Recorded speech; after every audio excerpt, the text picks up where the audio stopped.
sani wanda ba sa nan yau masu mulki nawa ka sani wanda ba sa nan wasu ma suna nan wallahi sai kai da gaske zaka iya tunanin sunansu tarihi ya binne su yau da gobe ta tafiyar da su tun kafin su mutu su bar duniyarsu to akan ne kai dan mutum talaka zaka je ka biyo wannan guguwar siyasa wanda ba da kai za a sha ruwan sannan waɗannan mutane da kake ganin su yan jam'iyyar adawa babu wasu musulmai ba yan jam'iyyar adawa babu sunan su musulmai yan uwanka wannan yana da cikin sharrin dimokuraɗiyya da ta sanya al'umma wai kai kana PDP wani na NPC to kai dan APC sunan yan PDP yan jam'iyyar ne wai adawa akan me zaka adawa da su me suka tare maka yan uwanka ne su ma da ake shan wahalar nan haka suke sha yadda kake ba wuta babu ruwa su ma haka suke ciki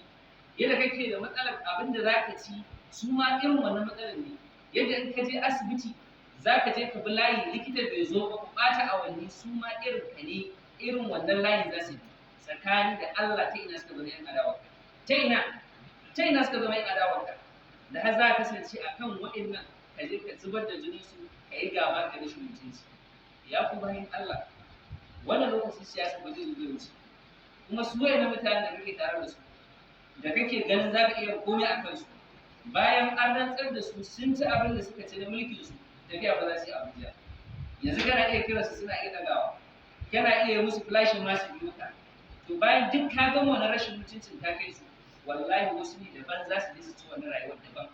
wanda su waɗannan da za su je su ci wannan daɗin mulki to na ni'imar mulki ba su ɗaya bisa ɗarin wahalar da kai ba yau mu kalla da idanun mu ake wannan abu 2015 ɗin nan da aka zo aka yi zaɓen wannan gwamnati me ya faru sai gashi su waɗancan da ake ganin su ƴan jam'iyyar ada da suke cewa sun dawo jam'iyyar mai mulki sai gashi ana ta kira su ana musu mukamai ana musu musulunci to kai kuna ina ke ƴan jam'iyyar mai mulki kuna ina sai mutum yana nan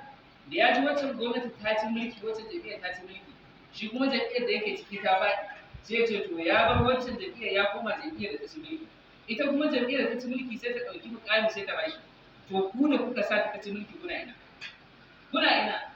haba mutane ya kamata mu hankalta siyasa ba gaba bace ba dimokuraɗiyya ba hauka bace ba sannan bambancin fahimta na ra'ayi na siyasa ba addini bane ba aqida bace ba da zaka ce akan ta zaka iya komai akan musulmi Allah ya tsare mu Allah ya ba mu lafiya da zaman lafiya